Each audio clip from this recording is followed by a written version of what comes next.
Mr. McCandles. This is Bella. Hello, Bella. Oh, Bud. blood. Bud. Blood. I was blown away by Bella, by the character. I don't think I've ever seen or read anyone like that. And this story of a woman who's free of any preconceived notions, taking a journey that leads her to discover herself. Where did she come from? She's an experiment. Her brain and her body are not quite synchronized, but she's progressing at an accelerated pace. It's an incredibly challenging part. It's probably the hardest part I've ever played. Yes, out. Bella. That you could have the kind of mind that isn't taught to be a certain way, I think that's very inspiring. Do you wish to marry her? It would be my honor. One condition, you must live here with me always. My character, the doctor, sees her as an experiment, which at some point reaches a crisis. You hold Bella too tight. Ah! I must set forth into waters. A woman plotting her course to freedom. How delightful. All of these things that women are conditioned a whole lifetime through do not apply to her. As she's exploring her sexuality, as she's exploring society, without any understanding what the norms are or the rules. Why I keep it in my mouth if it is revolting? You will confine yourself to 3 phrases. How marvelous, delighted, and how do they make the pastry so crisp, yes? You get some very funny situations. Oh.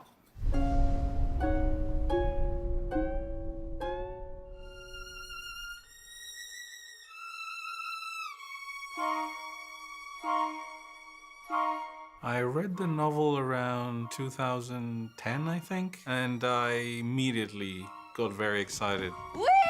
Yes, it is exciting, Bella. It's an extraordinary novel written by Alistair Gray. Highly original. But I wasn't at all surprised that Yorgos long nurtured a desire to make this film. Yorgos told me that there's been one movie he's been wanting to make that everyone's like, do not make that movie.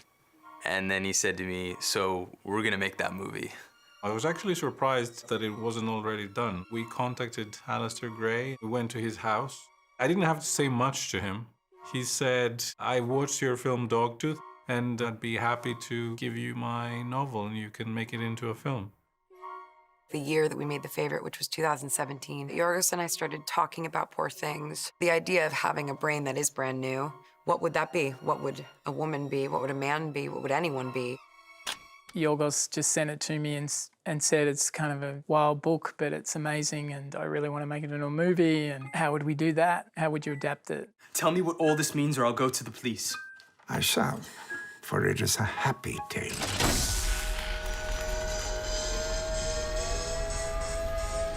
It works off a sort of Frankenstein genre. He was drawn to that idea of what sort of movie we could make around that genre that was something else. The inversion of the monster being this very beautiful young woman was interesting. All my research had come to this moment. It was obvious. It was? I suppose it's a version of the Frankenstein story, but then you leave that behind. It becomes something else. Primarily because of the relationship between my character, the doctor, and Emma Stone's Bella is quite different. They were so happy to be back together. The story was just inspiring as a woman in the world to imagine that she could operate a completely non-socially conditioned way. How men react to that, how other women react to that, and how she expands and who she discovers she is was fascinating to me. Emma's been really so much part of it. She's a producer on the film. She's been very important in how we've developed the story and how we're talking about putting it out into the world and very much guiding that. Especially now, I don't know how this could have been, made without her. Everything that we considered that had to do with the film, I would just discuss it with her. Researching and designing the world, I would share all the visuals with her. The process of making the film has been, it's incredibly complicated. Thinking about what the scale of it would be and what the world would look like, and I was so excited. Good evening. She's unbelievable. She's really tracking the progression of this character because it's such a fine line of how to thread the development of the brain, and especially as we shoot things out of order sometimes, the way that she is able to track where she's at, step into it, not just with her voice, but also with her body, and still have the timing of the scene. She's really balancing a lot. And it's alluring, it's exciting. You're drawn to that innocence and you're drawn to the curiosity that she has and the absorption of the world that she has. I wanted to play Bella because it felt like acceptance of what it is to be a woman, what it is to be free, what it is to be confident, and just a little bit. We will need less of your tongue in the future, but overall most agreeable.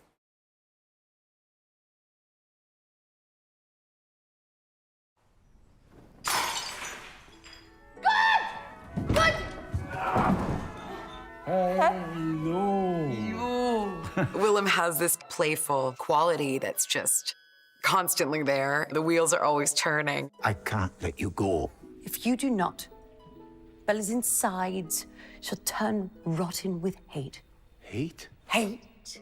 He's a genius, and there's nothing put on or funny business just for funny business. It's all like incredibly genuine and rooted inside of him. Willem never wants to leave set. He sleeps on set if he's too tired, you know, lies somewhere on a couch or something until it's time for him to work. And that's great for all of us. Willem is such a generous performer and scene partner, and he's somebody that owns the energy of the character and does his own thing, but he also makes room for everyone that's there.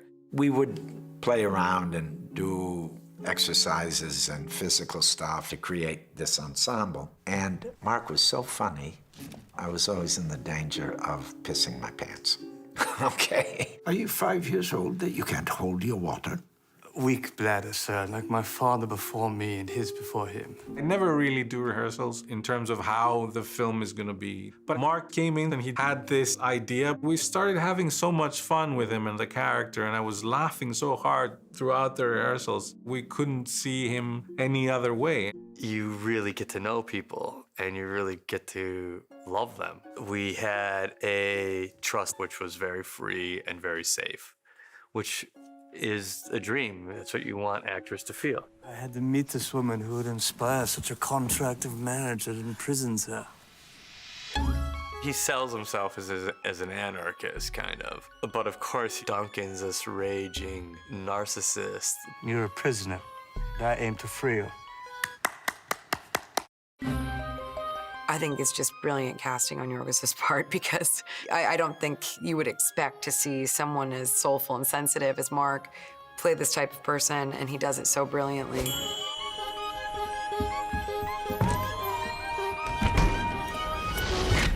From her. Max is this kind of poor, disheveled student who clearly is in awe of his professor. He's an extraordinary surgeon. His research is groundbreaking. Mr. Max McCandles, walk with me at the end of the lesson. Yorgos was really struck by Ramy and what a skilled actor he is. He brings such intelligence, such sensitivity. I always did his shot last when we didn't have time because I knew he would get it immediately. He was so into the tone and the humor. It is your body, Bella Baxter. Yours to give freely. I generally charge 30 francs. Well, that seems low.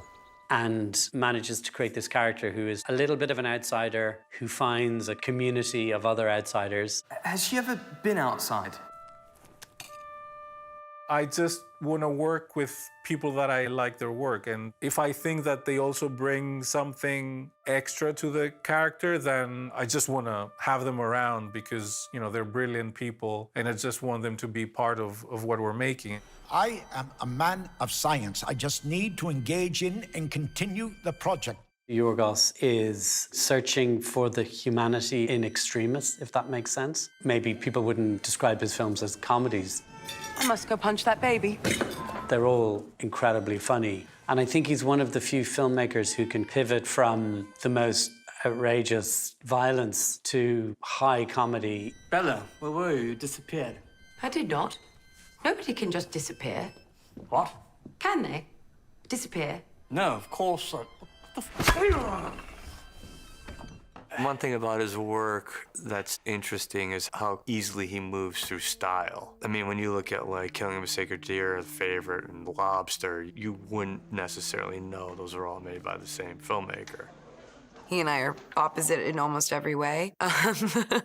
But the combination has been one of the greatest gifts of my life. I trust him implicitly, and I think he's hilarious, and it has been an honor to get to work with him the amount of times I have, and I hope we can continue to for a very long time. Thank you. You have the best notes. He's very precise about rhythms, certain shifts in the scene. He gives you excellent challenges, and I love that kind of call and response because he's just helping to orchestrate something that's very rich, and you're one of the players. There are definitely unconventional things that we do. I mean, the rehearsal itself was really fun because we're not trying to get the script right. We're just going through the script and trying a bunch of different things. He doesn't have to say a lot. Mostly what he's asking you to do is to be present and not to be performative. And when you get in these kind of Victorian dialects and big language, it tends to want to get histrionic. And he just is like, stop acting. Bella!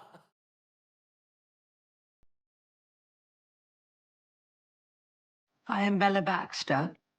There is a world to enjoy, traverse, circumnavigate. Let us do this.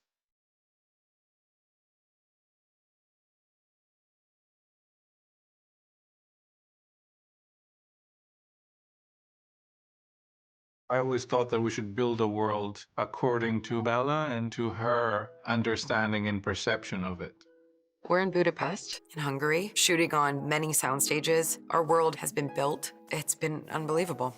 I was looking for someone to do, the production design for this film, and I could never figure out someone specific.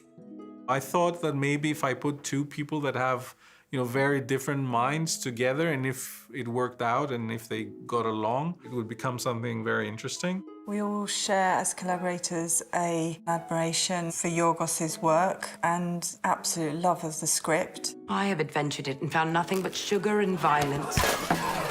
It is most charming. It felt sort of timeless. Your mind just starts racing of where it could go.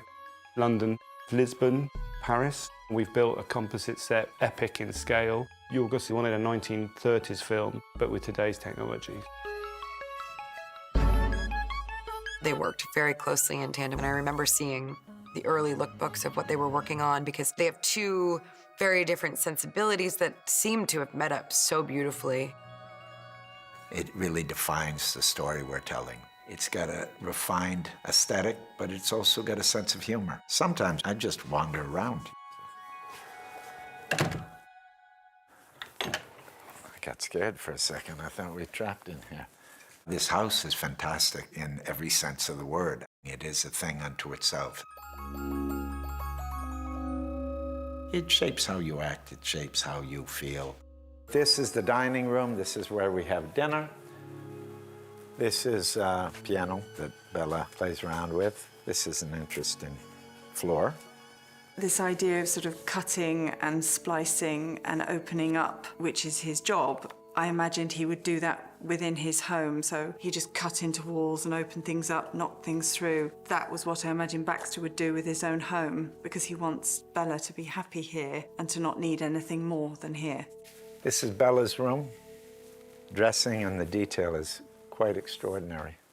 There's nothing really normal or familiar. There's so much originality. There are fish on Bella's ceiling, and there's seaweed and a mirror that has ears and these padded silk walls with cityscapes sewn in. And I want to copy it. I want to live in that bedroom. Bella's an adult, but she needed sort of soft corners and things that she couldn't hurt herself on. So her room is incredibly soft and very beautiful.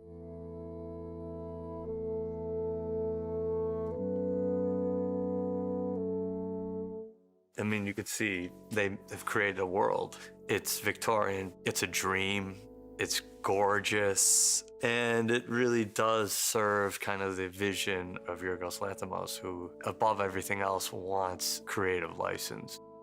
You don't have to make anything up. Everything's there. Everything that you need is there, and then there's more. It feels like something of the era, but also it has so many nods to the future. We use the latest technology, but also tapped into some old school techniques like miniatures or painted backdrops, and I think it was an interesting combination of techniques. I've never seen anything like it, and it is as big as it looks, even in a 4mm lens, which is the widest possible angle. It's bigger than that.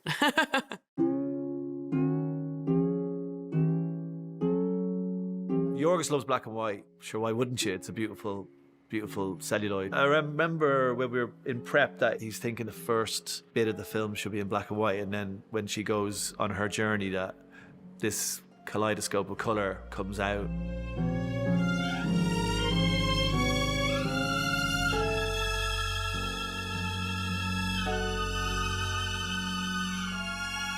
In the beginning, we're supposed to shoot less black and white, but we did the tests, and it looked so incredible that I wanted to shoot some more, so we decided to do the first part. But also, it would be interesting for us as well to not have seen her world clearly until she starts her journey. There's this film stock called Ektachrome. It has this very colorful texture. It's like a huge leap for her forward.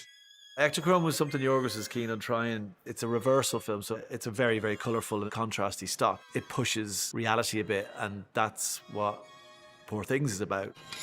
It's got stopped manufactured for a while, and then they brought it out again as a 16mm stock. Yorgos was keen to try and get Kodak to make it as a 35mm stock. And it really does come from the director to kind of push for these not necessarily economical ways of filming, but are very bespoke and very unique.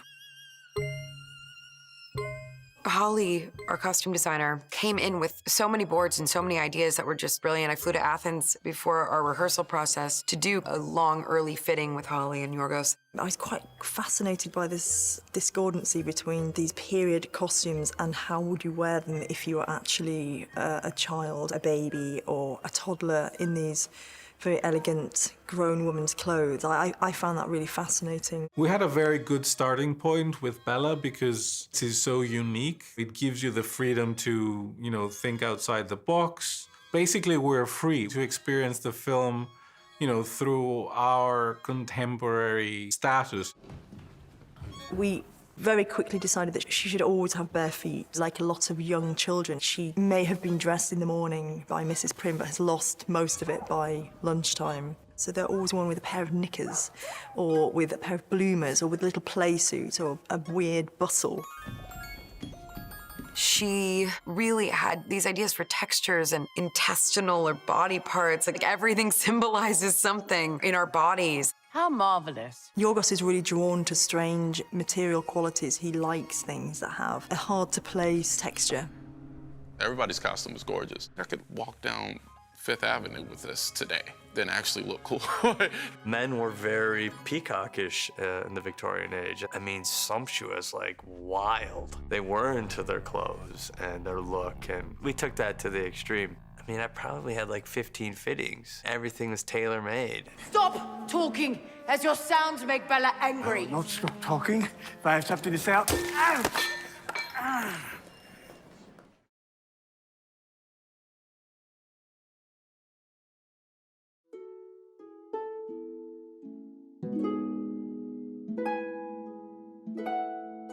When I listen to Jerskin's music, there's something about the sound, the instrumentation that doesn't necessarily follow known structures. And in a way, he can create almost abstract, playful stuff on an emotional level. In terms of the music, Yorgos, he really likes to use music in a way that either totally subverts the emotion of the scene or like amplifies it.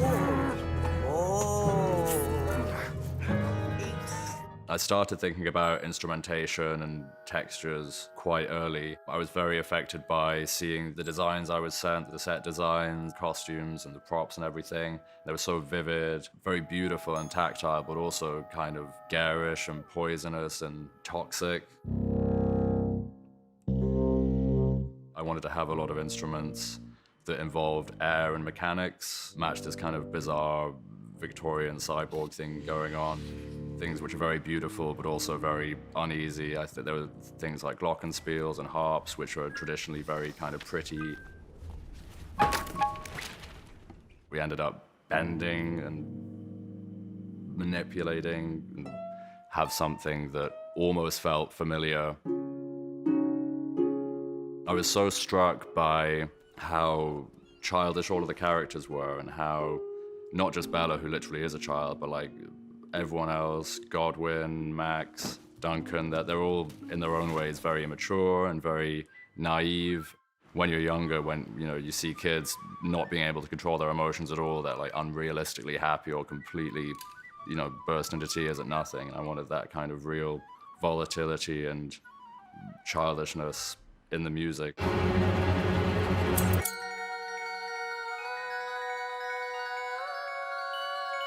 For now, it's not the kind of film that gets made in the world at the moment, and people really want to get behind that vision.